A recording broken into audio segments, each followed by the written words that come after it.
to Jubilee.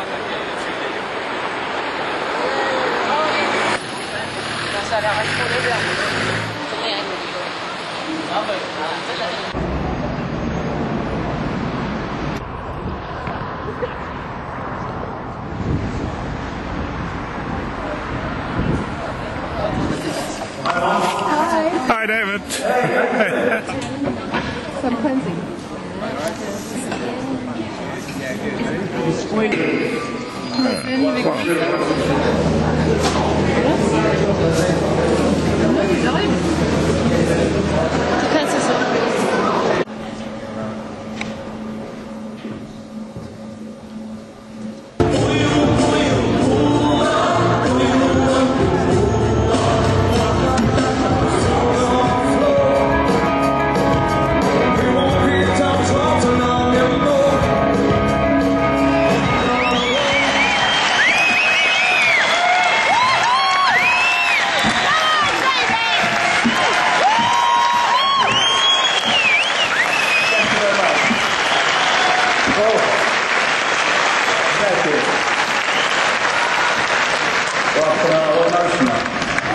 Thanks very much.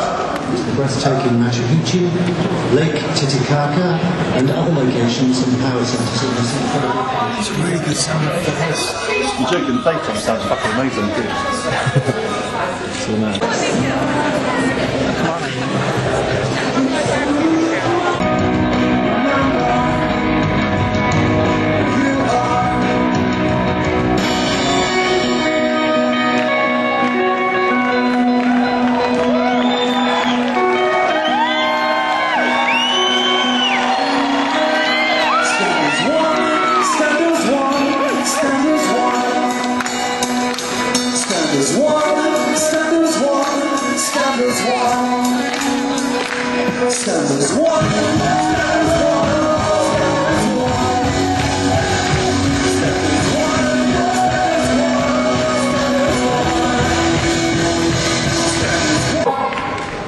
We've been on a journey, the human race, from here to here, beyond the bounds of time and space, beyond the matrix. This is the way home, and this is why they work so hard to block this passage back home. And we need to make that journey back to the true nature of who we are, beyond time and space, into the levels where we are pure awareness. No more fear, look at them, I wish it was a joke, it's not, it's real. The idea at that level that we have no power is ludicrous, which is why they have to do what they've done, because trying to manipulate and control a human race in awareness of itself don't even bother. And they do it through fear. The four-letter word that controls the world. Well, fear is a liar. Freedom is being yourself without permission. Einstein said you cannot solve problems with the same level of consciousness that created them. That's why the only way this world is going to change, this reality is going to change, is when there is a consciousness shift, an expansion of consciousness beyond time and space.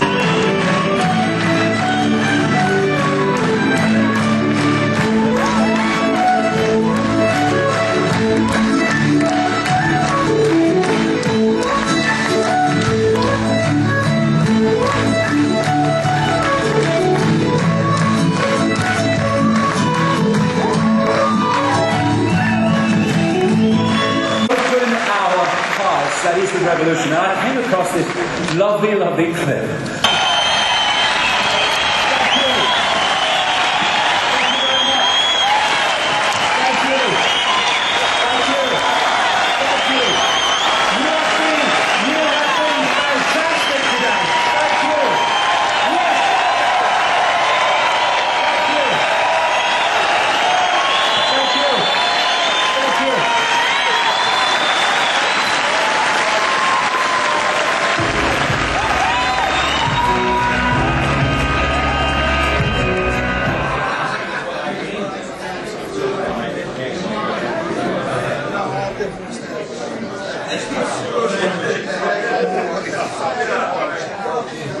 Gareth, how has it been for you to be the son of David Icke? He's been ridiculed a lot when you were at school, I guess. How has it been for you? Hard at first, purely because I was quite young, to be honest. I didn't really understand what was happening. I was just being shouted at by people in the street, and I wasn't really sure what it was about. But now people are waking up more, and and lots of people that gave me stick before are doing the opposite. So yeah, it's alright now. Now the event yesterday in Wembley Arena, you had a big success there. People know you and cheer you. And how's it been for you? It was amazing experience. I was really nervous, obviously, because I've never played to big crowds, but never that many, and they're normally drunk and stuff, whereas these guys were all watching and really sort of absorbed into it. So I was really nervous, and especially when the screen went up, because it wasn't easy, because the screen goes up and then people had to run out with mic stands. There was leads everywhere, and I could just envisage myself going smash on my face in the middle of it. But it was good, and yeah. But now I've got a bug for it. I've got to find a way to play to 6,000 people more often now. Yeah.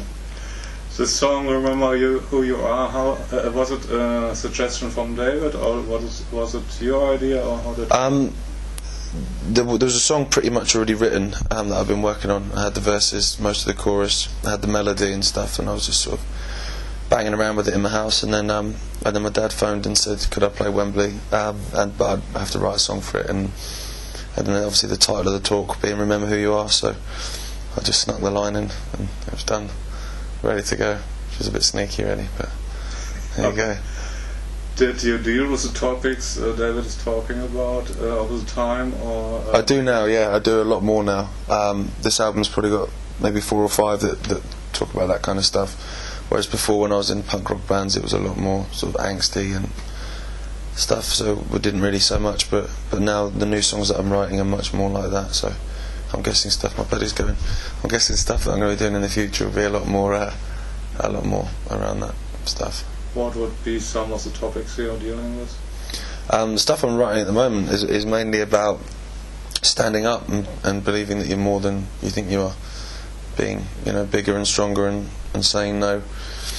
And I just wrote one the other week actually about how much the past is irrelevant, the future is irrelevant, because you can't change them, and it's a now that mattered. And then obviously he was doing a big thing about that last night, so I was thinking, well, that's alright then, I'm tapping into it.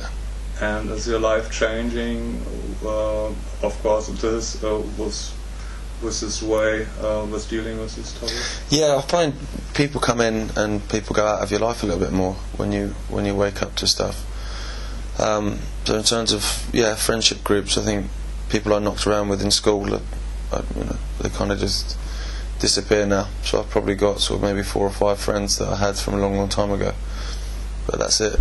And then sort of meeting new people and stuff that are a bit more switched on, because everyone will wake up in the end, I'm sure, but at the moment if they're not ready to, you can't force it, and I can't be asked to talk about nonsense. Okay. What would your message be to your audience? Have something to say? Bear with me. I hope you like the music, and hopefully it will get better, because I'm still learning. So yeah, I hope you enjoy it. Yeah, that's it really. Other people liked you actually. You could see that you were cheered a lot. Well, that's the funny thing, because I couldn't hear it on stage. Couldn't really hear it. No. So I played the first song, and you could hear like a clap and stuff, but not anything crazy. So I was still a bit nervous. I was like, and then when I went backstage, one of my friends came out and he was like, I filmed it on my phone, and he showed it, and then obviously I could hear the noise and everything. Then I was like, okay, yeah, I'm loving this now. I know that they really, when you were announced, Gareth Icke, oh wow, the cheers and quality. You could feel that people really know your name. So I mean, they could say Gareth Icke will say, but obviously they have heard of you and they really like what you do, and it's been great. And I hope you have more gigs now through this event. I hope so. Yeah, I'm chilling out till the new year, and then off to Spain and Italy and Portugal and all that stuff to go and do that. Yeah. Okay. With a new CD. So with a new CD, yeah, a brand new battle. So hopefully that's going to sell quite well in those cities and give me enough money to be able to go back and do more gigs with a bit of luck. Okay, looking forward to hearing more from you. Thank you, Cool. Gareth. Thanks. Okay. So Angie, hallo. Hi, Joe. Ein Tag nach dem großen Event von David Icke. Du hast ihn ja auch behandelt. Und wie ist er dir erschienen gestern in dem großen Auftritt in Wembley? Ja, es war natürlich ein grandioses Event, gell? Also riesengroß, und wir wollten es ja mal uns angucken, wie man sowas macht in der Größe. Und ich muss sagen, ich habe ihn ja vor einem halben Jahr in Maui gesehen, und da habe ich ihn danach behandelt, nach Maui, und es ist natürlich eine andere Welt, gell? Er hat jetzt 2 Behandlungen bisher und ganz anderer Körper. Er war total fit. Er hat auch hat sich super bewegen können. Er war auch nicht so platt wie letztes Mal und hat danach noch gefeiert und war noch essen und alles am Abend. Ja, das war letztes Mal nicht möglich. Also von daher sind schon wichtige Sachen passiert bei ihm. Und ja, aber es war klasse, das zu sehen, das ganze Event, wie er es aufgezogen hat, und einfach cool, mal dabei zu sein, gell, bei sowas Großem. Und der hat uns ja auch gleich überall eingeladen und wie in die Familie integriert. Ja. Also war schon cool. Ja. Du hast ja auch ein größeres Event vor. Was hast du vor? Ja, und da habe ich auch mit David jetzt eben drüber geredet, weil ich meine, er ist der beste Aufwecker, den wir auf dem Planeten haben. Ja? Also es ist genial, er weckt die Leute auf, aber dann, was kommt dann? Und das ist halt das, was ich zu ihm gesagt habe. Die Leute sind wach, und meine Meinung ist, du kannst sie nicht nur zum Tanzen schicken. Ja? Also wir brauchen echte Lösungen. Weil wenn er sagt, just dance und so, und da habe ich halt mit ihm drüber geredet, dass wir wirklich mehr an den Lösungen arbeiten müssen. Ja? Auch so wie das, was du jetzt machst am 9. November. Und da muss es hingehen, nicht nur aufwecken, weil wir wecken seit Jahren auf. Ja? Und es wird immer noch Leute geben, wo er auch seine Arbeit sieht, die muss ich auch noch aufwecken. Ja? Es schlafen ja noch viele, klar. Aber trotzdem brauchen wir die Lösungen. Und das ist ganz wichtig, um die Sache dann auch ins Positive zu drehen, weil wir haben ja Handlungsmöglichkeiten, ja. Wir haben ja Action und können was tun. Und ich sage halt Eigenverantwortung ganz oben. Und Eigenverantwortung ist nicht nur ein leeres Wort. Das ist nicht nur ein Bla. Wir müssen es füllen mit Leben, nämlich mit konkreten Lösungen. Ja. Und da freue ich mich halt auch auf dein Event, weil da die ganzen Leute eben zusammenkommen. Ja, aber du machst ja diese Rückenbehandlung, die im Grunde im Gesundheitsbereich, wo jeder die Eigenverantwortung übernehmen kann. Genau. Und da du natürlich jetzt nicht mehr jeden Einzelnen behandeln willst und kannst, machst du das jetzt auf einer größeren Ebene auch. Also du machst auch ein großes Event? Ja, und ich kann jetzt nur für meinen Bereich eben sprechen, ja, weil ich bin halt da so tief drin und weiß ganz konkret, hier gibt es eine Lösung. Und das kann ich nur sagen, das wünsche ich mir für alle Bereiche. Ja, dass jeder in dem Bereich, wo er Spezialist ist und wo er eine Lösung gefunden hat, dass er halt damit rauskommt und dann mit Leuten wie David Icke zusammenarbeiten, um die Lösung eben rüberzubringen an die ganzen aufgeweckten Leute, die ja schon jetzt wach sind. Und ja, das Event, es wird so ausschauen, weil es ist bei mir, ist einfach, ich schaffe das alles nicht. Jeder Mensch auf diesem Planeten, ich rede jetzt mal über meine Lösung, ja, wie es in allen anderen Bereichen auch geben wird. Auf diesem Planeten gibt es ein Riesenproblem. Jeder hat eine Wirbelsäule, und das limitiert uns, weil wir haben die Gebrauchsanweisung verloren. Wir wissen nicht, wie wir die Wirbelsäule standhalten können. Und unser Körper, wir sind halt auf Planet Erde, wir brauchen unseren Körper noch. Ja? In dem Moment, in dem wir jetzt hier sind, und um auf die nächste Ebene zu kommen, müssen wir diese Probleme jetzt hier auch erstmal lösen und in den Griff kriegen. Und da gehört natürlich auch der Körper dazu. Und wenn du dir die Wirbelsäule anschaust, die ist gemacht für 1000 Jahre. Aber wir müssen den Stand halten. Und diese Gebrauchsanweisung ist verloren gegangen. Und darum geht es, dieses Wissen zu den Leuten zu bringen. Und das habe ich auch in meinem Video gemacht, weil ich kann es nicht jedem Einzelnen erklären. Du kannst im Video gucken und es gibt eine konkrete Anleitung. Nimm den Holzlöffel, geh an die Wirbelsäule. Und ich zeige es im Video. Ich zeige es Therapeuten, ich zeige es Patienten, ich habe Workshops gemacht, und jetzt machen wir ein Riesen-Event, weil das Ganze, also ich meine, das ist halt uferlos, weißt du, das platzt aus allen Nähten. Und ich habe alle meine Therapeuten eingeladen, die bei mir Ausbildung gemacht haben zum Arbeiten. Alle, die gut sind, und ich habe auch aufgerufen, wirklich die mit der Technik Erfolg haben, ja, und die jetzt sich aber noch ein bisschen weiter verbessern wollen. Und ich habe alle meine Patienten eingeladen, das heißt, jeder, der im Prinzip eine Lösung für die Wirbelsäule sucht. Und an diesen 2 Tagen wird Mitte Mai sein, 2013, ja, ich bin optimistisch. Also ich denke mal, man muss einfach planen, weiter planen, ja, weil wir werden dieses Event machen und alle sollen zusammenkommen und wir werden eine große Lösung schaffen. Wir werden da auch schulen, wie man mit dem Holzlöffel nochmal selber macht, nicht nur Erstbehandlungen machen. Es geht darum, dass jeder versteht, wie er halt an sich selber weiterarbeiten kann. Das ist ganz wichtig, weil ich habe hunderte Stunden in meine Wirbelsäule investiert und es kann jeder.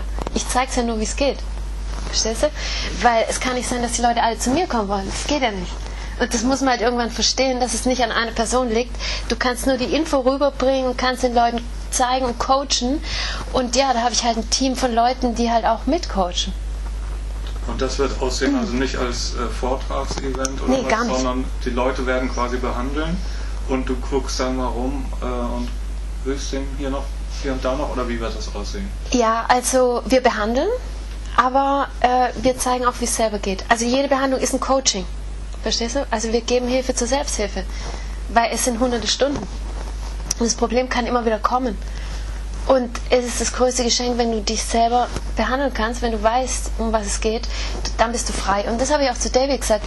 Die Wirbelsäule, stell sie dir nur mal bildlich vor, ja? Das ist eine Kette. Wir sind gefangen. Und wir können diese Kette aber locker lösen, wenn wir wissen wie.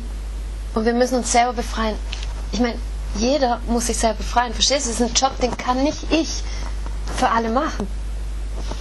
Also ich habe es für mich gemacht. Und ich kann es auch bei jemandem machen, aber nur kurzfristig. Aber ich kann dir zeigen, wie du es für immer machen kannst. Und du hast keine Probleme mehr. Und darum geht's. Okay. Also ich hoffe, dass das Event, dass es gut ankommt und wir werden alles geben, ja. Das Team ist super, es sind gute Leute und hoffentlich geht jeder raus und weiß dann, was er machen kann. Und so ist es halt auch in jeder Behandlung, ja. Es gibt ein Vorher und Nachher. Und es ist eine Veränderung im Leben und die Leute sind einfach, die gehen glücklich raus und ja, das wollen wir halt beim Event auch, dass die Leute halt happy sind und danach wirklich mit konkreten Anleitungen nach Hause gehen. Und du hast eine Homepage, endlichschmerzfrei.net und da kann man eben auch selber sich die Videos angucken, wie man es macht und findet dann auch die Informationen. Genau, ja, und das ist ja auch das Coole, weißt du, weil das Video ist jetzt schon seit einem halben Jahr drauf, weil ich habe schon lange erkannt, dass ich es nicht schaffe alles und dass die Leute wirklich in die Eigenverantwortung gehen. Und dann kriege ich halt auch super Feedback, überall aus der ganzen Welt. Und das ist großartig. Jeder kann auch damit arbeiten. Also du musst es nicht erfinden, um damit zu arbeiten. Jeder Therapeut kann so arbeiten, ja. Und jeder Patient an sich. Und dann kriege ich auch halt auch Feedbacks, so sagt mir ein Mann, er hatte 14 Jahre lang Hodenschmerzen, hat das Video gesehen, geht in die Küche, holt einen Kochlöffel, was natürlich nicht ideal ist, weil das zu breit, aber trotzdem, es ist der Anfang, ja. Nimmt diesen Kochlöffel und macht so, wie ich es im Video zeige. Nach 10 Minuten waren die Hodenschmerzen weg, nach 14 Jahren. Dann kam er nochmal zu mir zur Behandlung, wollte es nochmal genau sehen, aber war ja schon happy. Und ich habe immer wieder Patienten, die kommen und schon vorbehandelt sind, weil sie sich schon selber vorbehandeln. Und das ist super. Ja? Also du willst keine abhängigen Patienten, du willst auch nicht die ganze Arbeit auf dich ziehen. Im Gegenteil, du musst die Leute frei machen und Freiheit ist nur Eigenverantwortung. Selbst machen. Alles klar. Ja? Super. Und so wird das Event ablaufen. Danke. Und ich hoffe, du bist dabei. Ja, danke so. Danke, Angie. Danke, Joe. So, David, we're one day after the big event in Wembley. What do you think? I mean, what do you think of the audience? Didn't you have the impression that they know a lot what you are talking about? Yeah, I mean, obviously a lot of people were going to come that are aware of what I do, because that was the motivation to come.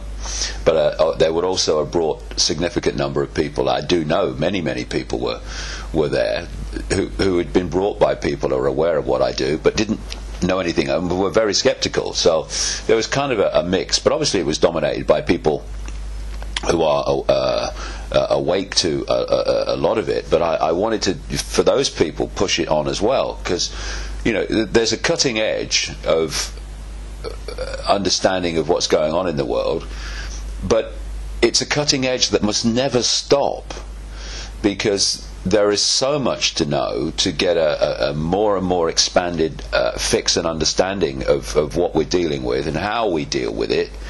And therefore, if you get to a certain point and you stop, I've got it now, it's a banking scam and it's connected to a political scam, well, I don't think you've even entered the rabbit hole yet.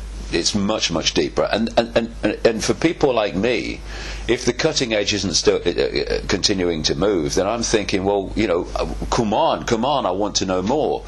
And therefore, I wanted to push on with some new stuff that people wouldn't have come across in my books and stuff. But another motivation for Wembley was actually to get together a very large number of people. So that people see they are not alone? So they see they're not alone, and also so that the wider kind of mainstream can see it and go, why are all these people coming to see this person? We thought he was mad. What's going on? And you know, it wasn't just Wembley, of course, because it was live. It was live on the internet, and you know, there'd be thousands of people around the world were watching it. It's available for another month till I think it's November 26th to be watched in full on the internet. And so, you know, we won't really know what's come from it until you know we're getting close to Christmas. And it's funny because I made a decision. I do everything on intuition. I made a decision that I was going to say no to everything post Wembley before Wembley happened. Mm-hmm. So I've got a book which I'm 2/3 through finishing, which I'm going to finish now. But apart from that, 2013 is completely blank to me. There is nothing that I'm committed to at all. It's a blank sheet of paper. So I'm going to wait until the Wembley event has run its course on the internet, and then I'm going to see what's come from it, and then make some decisions, because I've reached the point where, you know, it's not only the cutting edge of understanding that needs to keep moving. We also have to reassess from time to time the most effective way of communicating that information.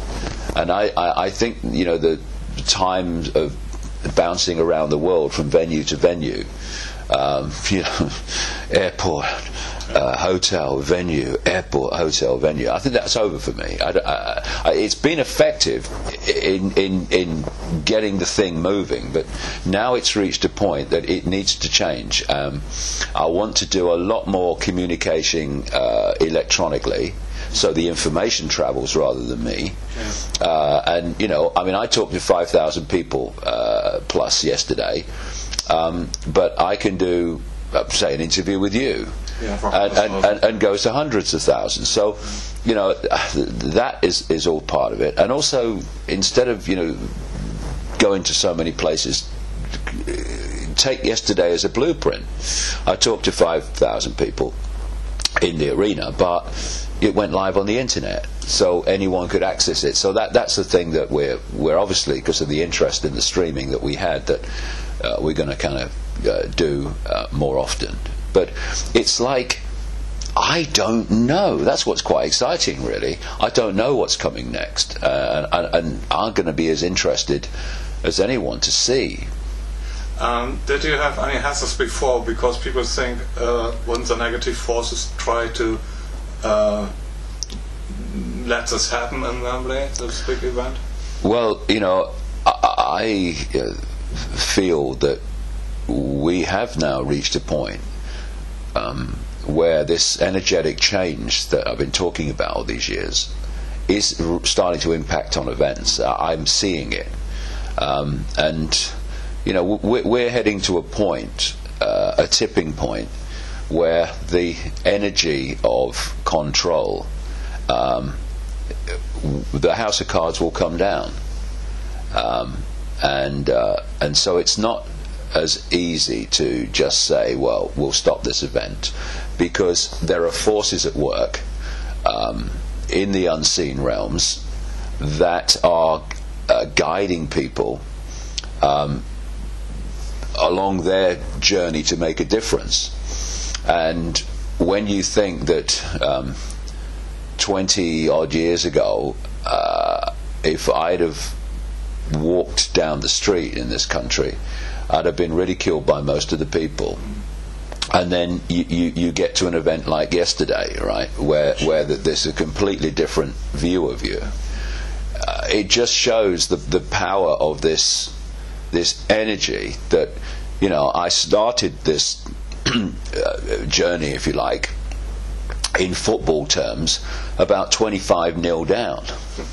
And suddenly I think I'm a few goals up now, and so there is a force at work. And one of the things I was trying to do yesterday, when I kept referring to the heart, go into the heart, it's not just some trite New Age kind of phrase, although it can be trite New Age phrasing within the New Age. You try to do it. Yeah, I mean, you know, oh, go into your heart. Yes, but what does that mean? Yeah. And for me, it's just my, my view, my experience is the heart, and increasing there's research going on, even scientific research in places like the Institute of Heart Math in America, where they're looking at the electromagnetic nature of the heart and the heart vortex, which is confirming that when you go into this point of observation, this point of attention, you do go into the realms beyond time and space,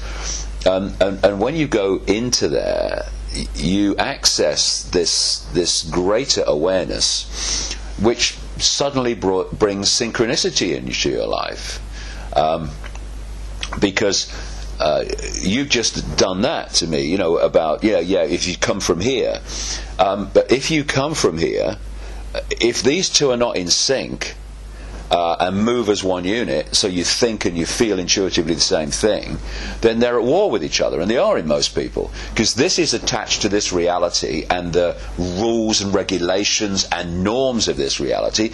This doesn't give a damn about this reality's rules, because it's beyond time and space, thus it's beyond the world of rules. And so this is going to guide you into situations that this is going to go, you can't do that, and it fights, and no, I'm not doing it.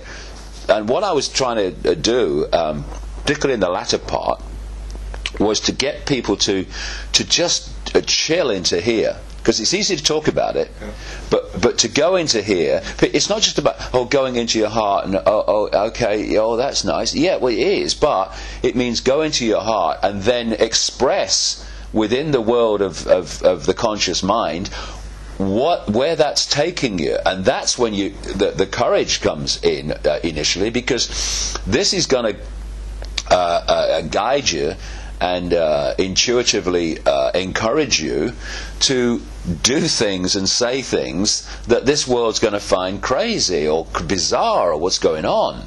And so going with the heart is not some kind of weak try, going with my heart. It's actually, it takes enormous courage sometimes to go with the heart, especially when this is screaming, you can't do that, what are they going to say about you?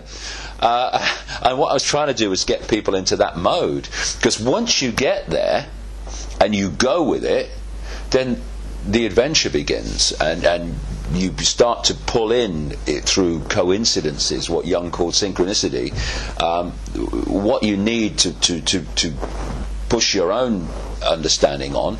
You might have a health problem, and this is, you go to the doctor and all that stuff, get a pill, and this goes, no, talk to this person, and so it all comes to you once you get this out of the way, or at least get this in sync. That's the ideal thing, and that was a big part of yesterday. I was trying to get across, all the way through that message.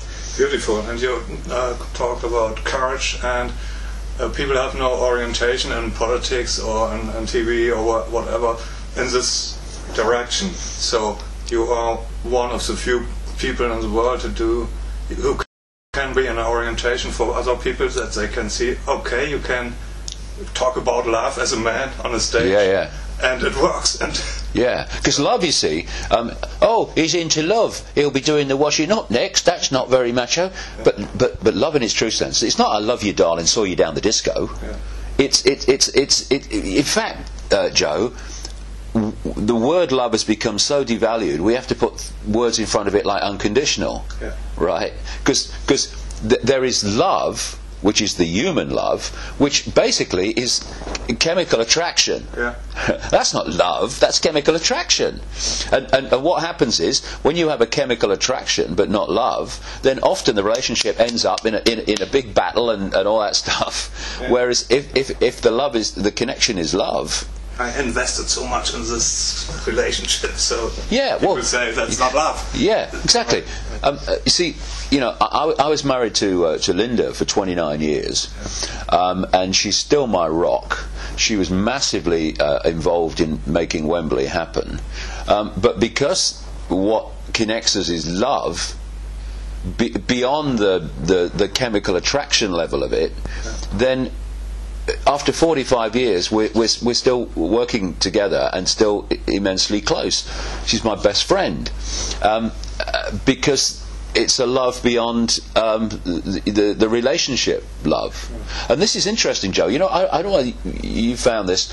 I found that friendship is far more powerful in terms of relationship than actually partner attraction. Yeah, absolutely. Partner attraction, if you do something your partner doesn't bloody like, it's like all that stuff, and yet a friend, a true friend, will say, look, I don't agree with what you've done, but I'm here for you. And that's love in its true sense. Yes. And so I talk about that love, and that love is immensely powerful, and again expresses itself in this reality with enormous courage, because love of that type will always do what it knows to be right, what it believes to be right, what it feels to be right, no matter what. It doesn't think consequences. You see, this is thinking, well, I know I should do that, but what are the consequences for me? This says, I know I should do that, so I am going to do it. Consequences? What am I thinking about consequences for? Because I'm going to do it anyway. Consequences will take care of themselves. Right. That's the difference. Yeah. And that's not macho, and it's not feminine. Oh, it's a feminine energy. No, it's not. And it's not a macho energy. It is the energy of the universe. And beyond the universe, yes. It's the energy of existence. And infinite existence. And that's the love I'm talking about, and that's the love that will change the world. I love you, darling, saw you down the disco. That will just take us further into where we are. Remember who you are, so the main sentence you put it all under, and Gareth has done a song about how's the relation to Gareth. Was it easy for him to cope with everything when you were ridiculed? How was it? I'll tell you, Joe, it was a fantastic day yesterday. At the end, for my family to come, my boys and Kerry and Linda to come to me at the end, because we took a lot. I took obviously the brunt of it because I was the focus of it. But spreading out, they all took an enormous amount of ridicule and abuse. Because Gareth, when it happened, was still at school, and Kerry, my daughter, was still at school. And I thought, what do school kids do when their dad's being ridiculed in the media? I mean, they turn on the kids. Yeah. An enormous amount that they went through I never knew about, because they only told me years and years later. So to have Gareth play at the event, he was absolutely brilliant, I thought. And to have my family there to enjoy it, and in terms of Linda and Jamie actually putting the thing together, was one of the great things about yesterday. We had a little drink at the end, and it was like, we're the Icke family they used to take the piss out of, aren't we? It was just a great moment for me, because we talk about love and what we call unconditional love. it would have been so easy for Linda and the kids to have walked away from their dad and said, you know, I'm not having this. This is too much. Why should I? But they didn't. They stayed with me through, and in terms of Linda's case, through an enormous amount of stuff that would have driven most people away. Never drove her away, and now she's reaping the benefits of seeing that actually that was a good decision, because look where it's gone. And it's part of it's part of something that I talk about, this experience that we have, because people look at unpleasant experiences, and if they appear to have brought them upon themselves, they can feel guilty and have regrets and, oh God, why did I do that? But I look at my family, and they are what they are: rounded, intelligent, decent people, not despite what has happened to them, but because of it. And if you are on a path to do something, especially in this reality we're in, then experience has no better in terms of giving you a greater understanding of self and the reality in the world that you're living in. And I used a quote yesterday, which was basically, some of the greatest people have many scars from things that have happened to them and experiences they've had. But if you can look at that and think, actually, it wasn't very pleasant when it happened, but look what it gave me. Look what it gave me, the insights it gave me as a result of what happened. Growing and getting stronger. Yeah, yes. Yeah, and the ridicule that I went through, and still go through in the mainstream media. There've been stuff in the British papers over while the event was going on, it ridiculed me. But because of the scale of that ridicule, you go above it, so it doesn't affect you anymore. But if I hadn't gone through that, this is why sometimes you'll see people who've had tough childhoods. And tough lives, and then some big challenge comes, and that toughness is expressed in how they deal with the challenge. Okay, I've been through worse than this. And then you've got someone who's had a lovely child. I'm not saying they shouldn't have had, but they've had a lovely childhood. They've been very, very sheltered, protected, and all the rest of it. And then some big challenge comes in, they can fall apart because they haven't got a reference to deal with it. And so, I think it's important that we do chill out about experiences that we've had and take the benefits of them. And what is it? Just an experience. Then we'll have another one tomorrow. Thank you. Very beautiful. Could you have maybe a last sentence for our audience in Germany, Bubbles TV? You have been in Germany, but we are all one after all. Some last sentence for yeah, I've got a great last sentence. This guy Joe does a fantastic job in Germany communicating this information. He understands, the whole thing. So the more support this guy gets to get more and more people in front of his work, the better. And German, English, just a name. You go into here, there are no Germans, there are no English. There's just all of us expressions of the same whole. So, give this guy all the support you can, because that would be great, and it would be very, very beneficial for Germany. Thank you, David Icke. Thank you. Cheers, Jeff. Right. Good. Fruit from the juice.